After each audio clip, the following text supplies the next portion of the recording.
You're entering VTV's Chamber Zone. Your business community at work. Representing the Vernal Area and Duchesne County Chambers of Commerce, here's Adam Massey and Irene Hansen. Hi, I'm Adam Massey with the Vernal Area Chamber of Commerce, and you're watching Chamber Zone, your business community at work. And joining me today is Sherry McCurdy from the Uinta Transportation Special Service District. And Sherry, first of all, I appreciate you coming in. And you know, a lot of people, I think, in our community probably don't know what the Uinta Transportation Special Service District does. Mm-hmm. And so I appreciate you coming in today. And let's talk a little bit. Let's talk about the district, when it was formed, and what it was set up to do. Okay. The district was formed in 1988 by the Uinta County Commission, and the reason it was formed is to bring the mineral lease monies back to the area of origin. The county cannot receive mineral lease funds and PILT, or payment in lieu of taxes, from the federal lands without the PILT funding being decreased. Right. And that is why special service districts exist. And I think we have that funding. 6 or 7 in Uinta County. I'm not sure exactly. I know our transportation district and a few others that the commission has set up. Mm-hmm. And talk about, you mentioned a little bit, but let's talk about the funding and where that comes from, and then we can talk about, kind of let people know about the projects and different things, how they take place. Okay. So the funding that we operate on is mineral lease funding, and that comes primarily from mining or oil and gas in Uinta County. Right. That funding goes to the federal level. Mm-hmm. 51% goes to the feds, and 49% comes back to the state of Utah. Right. UDOT receives 40% of that, okay, which then trickles down to the special service districts. Right. It's a complicated formula. And but to try to make it less complicated, the transportation district receives 55% of the county's allocation. Right. That comes back to us each year. And a lot of it goes back to the county of origin. Yes. We were talking about a little bit beforehand, and some of it goes to the CIB.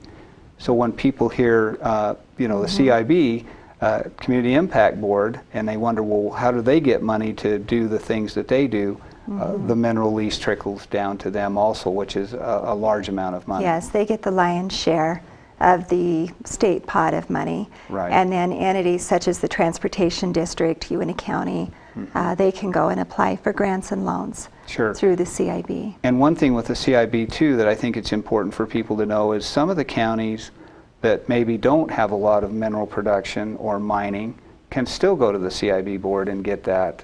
You know, so when we talk about through the transportation district, and I say we because I'm chairman this year of the, mm-hmm, I've been on the transportation district board for about 4, maybe 5 years now, and moved into the chairmanship this year. So when I say we, I just want people to know that I'm part of it too, besides representing the chamber. But you know, so we see other communities go and they're able to get those mineral lease funds to develop things in their area. So it not only benefits, you know, when we talk about oil and gas and mining development, you know, a lot of that times that money goes to benefit other communities as well as ours. It does, but the CIB in the past several years has paid particular attention, thankfully, to our area, because the funding is set up to offset the impacts. Absolutely. From the mining. Yeah. And transportation is very justifiable because there are so many roads in Uinta County for us to keep up. We have a really big county, and there are a lot of roads here, mm-hmm, to try to maintain and keep up. And I know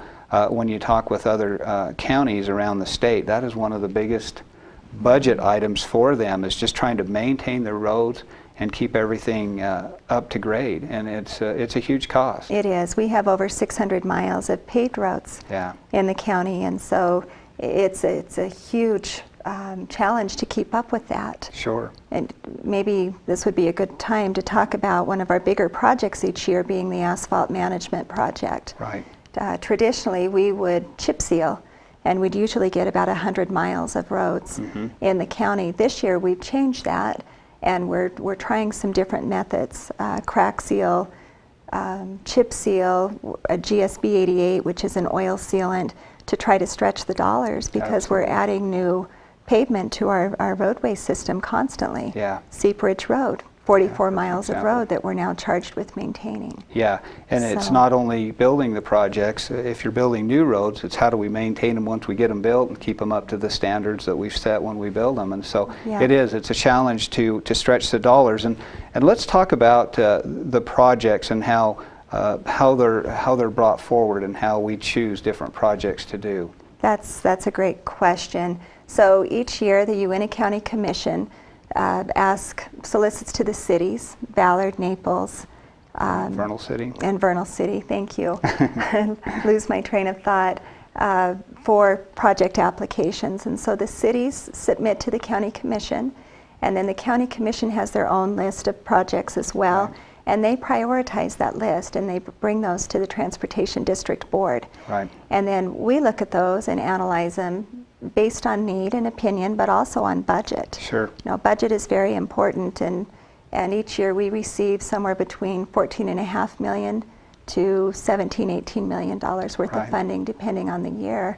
And the funding is never great enough Yeah. to We can't ever match do all the need. projects we'd like to do, can we? We make some difficult decisions as to which ones we can't get to. Absolutely. And so, we really want to get I think in the past maybe those that are listening to our program wondered how those projects were selected. And so I really appreciate you taking the time to kind of outline that, because I think a lot of people probably don't know.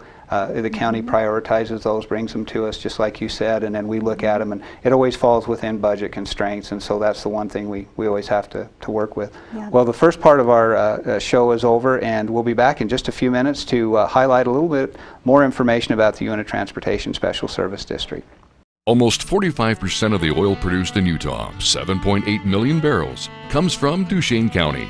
That oil feeds our state economy, provides job growth, and supports local business. Here in Duchesne County, we're working to make Utah an economic, cultural, and technological leader. Whether you're here for business or pleasure, Duchesne County will welcome you with open arms and invite you to explore all the beauty of the Uintah Mountains. Duchesne County, close enough for business, far enough to get away.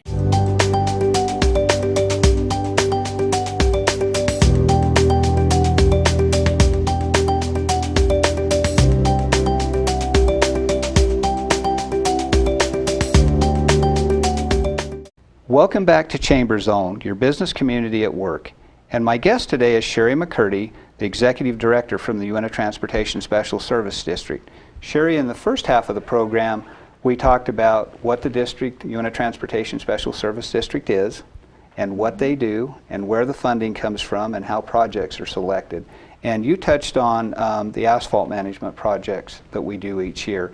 And we talked a little bit about those, but I don't, in this section, let's talk a little bit more specific projects that we've been responsible for, the district's been responsible for the past few years. And obviously that asphalt management one is huge, because we spend about $5 to $6 million each year just maintaining, chip sealing, repairing roads, trying to keep them up to grade.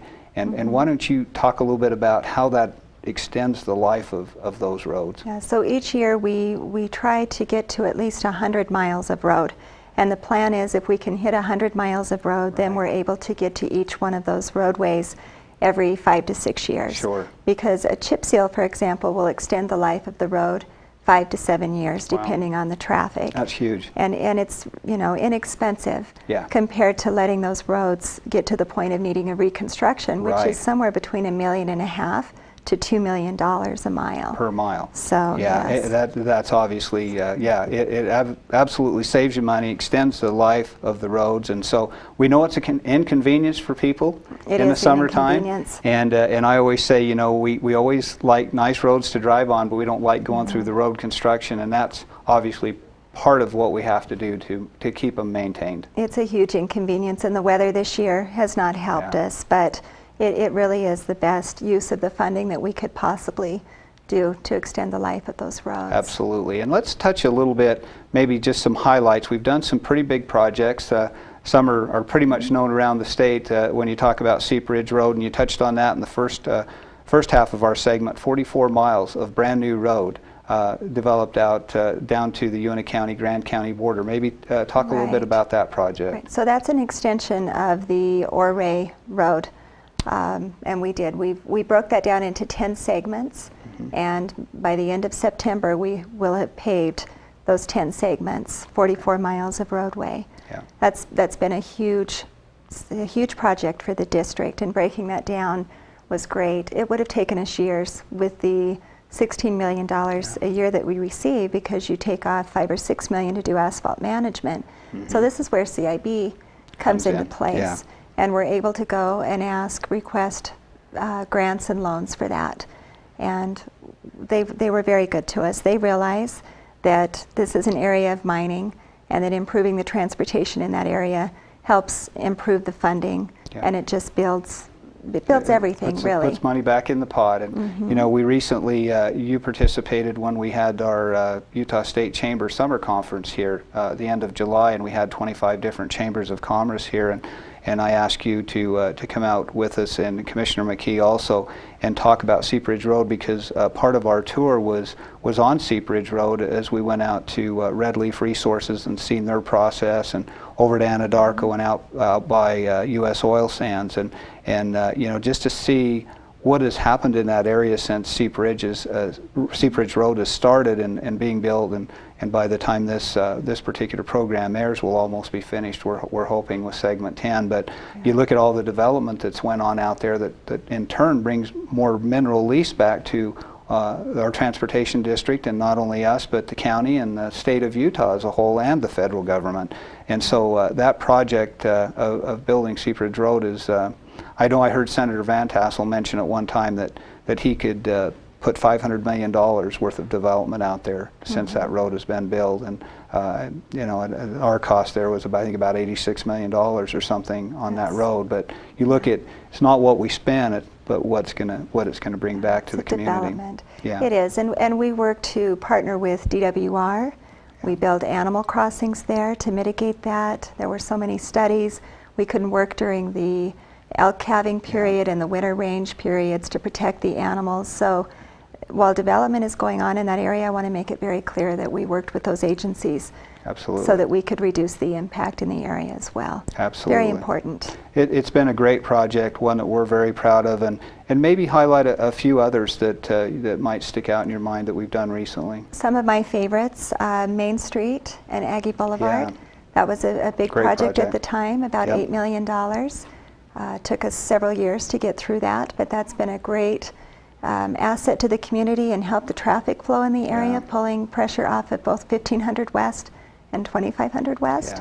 Yeah. It's helped Really the helps. situation at the high school. Yeah, it absolutely. At that we intersection. don't have a north corridor route all the way through there, so that has been huge, like you said, in being able to redistribute traffic and a Yeah. few other things there. And some of my favorites are the bridges that we do out in the Yeah. oil and gas fields. Yeah. We go literally from one bridge that has bumpers on the side to keep the trucks in place to get across them, to these big bridges that we can haul rigs and When you safely mention that, cross. and I think of Boxcar Bridge, which literally was a boxcar, and Yeah. when we were able to finish that, well, there again, you know, there's just so many neat projects we've done, and time goes by so quickly. But you know, we just wanted to highlight a little bit today and let people know a little bit more about what the Uintah Transportation Special Service District is and what we do in the community. And again, thanks to my guest Sherry McCurdy, our Executive Director. I appreciate you being here to talk a little bit about it, and we'll have you back again.